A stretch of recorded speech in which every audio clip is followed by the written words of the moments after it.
I co-led a delegation with the IFPD in 2008. But I think until you actually go to the occupied territories, it's very difficult to understand how it really is. It was a life-changing experience for me to go on the delegation last year. And I was one, as a blogger, I've done a lot of reading and writing about Palestine and Israel. I've done a lot of reading and writing about occupation and making those connections to racism, white supremacy here in this country, and just seeing how those links are there. But it was a totally different thing for me to go and see for myself. I think it was Harold or Avery, somebody who said, you know, once you see, you can't unsee. And that describes, you know, that's really the caption to the picture of my trip. The more we thought about it and prayed about it, the more we became convicted that we need to send people over there. People need to see it because it is unbelievable until you see it.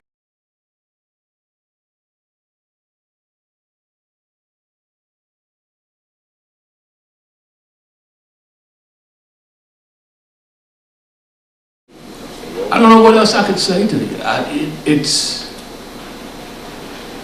It's really true that you cannot imagine what it's like until you walk through it and feel it and get in touch with it.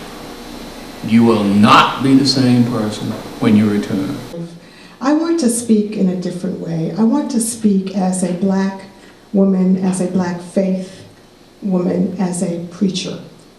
And I want to say why it is important and necessary that as a people we take this issue and run with it.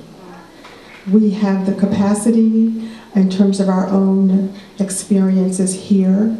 We have the moral authority as the voice to carry a message of inspiration and, quite frankly, come back home and challenge our faith leaders. Desmond Tutu said while we were there, he said, he used the phrase the apartheid paradigm, and it struck me. It struck me. Now, I didn't quite understand until I went there. And I think both Harold and I looked at each other again. And it wasn't 2 or 3 days. I think it was the first day we were there and actually went in the West Bank. We said, now I understand. Now I understand. All of the snapshots, not that I lived through some of it, but that my mother and my father told me about the struggle and how that plays itself out.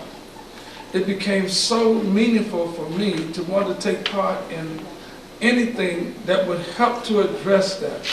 I'm 76 years old and I grew up in Farmville, North Carolina. It was not easy. So when I got ready to go to Israel, I couldn't imagine that there was anything that could be going on in the world even close to what I had been experiencing during my youth life and young life. Well, was I in for a shock? That until you have seen the Aida refugee camp, you don't know what it's like over there. I don't care how long you live there. I don't care that you went to, I don't care. Here we can see, like to understand a big part from the situation, Palestinian situation, and our conflict. And to speak, to understand what is the camp and what is the situation in all Bethlehem City. It's very close and just like a jail. It's a big jail or a small jail. Okay, to explain first about the camp, it's all what you see here, it's the camp until the top of this mountain. And during the trip, I was also pleasantly surprised to see people who look like me. And it was a shock and a surprise. I was like, black people are here. Took pictures and it was almost like a little family reunion. I wanted to know, where are you from? You know, that's why this delegation is so great on so many levels.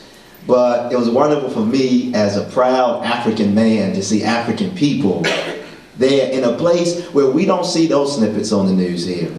I met a woman, an African woman named Linda, and she was telling me this place she said she came there because of the perks and everything that she was offered, and when she got there, she learned the experience was a little different, and that there was a roof in the ceiling in terms of how high African people could go in that society.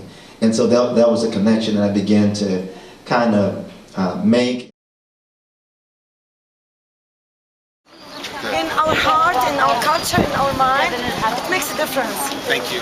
You know, that's great. Thank you. Thank you for being with us. We're in solidarity. Oh yeah, for sure. Yeah.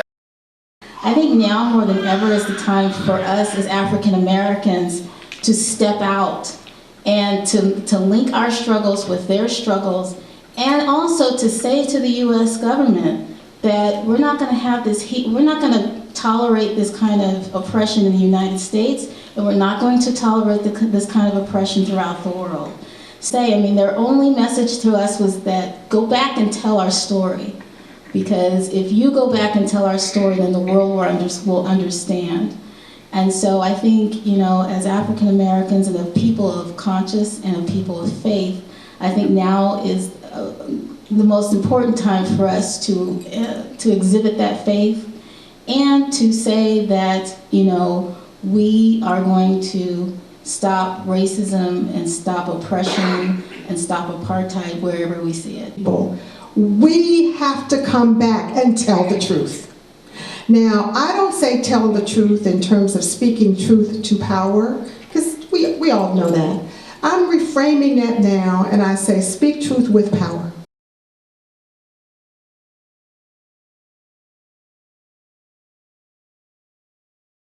I too will be contributing today, and I will be contributing again, and I'll probably contribute a third time because we have got to get as many people over there as possible. Having seen, you can never unsee. It has to be experienced firsthand. What this money will go to, as you've heard before, is we are trying to, and as Mike has so wonderfully stated, it's not paying anyone's salary.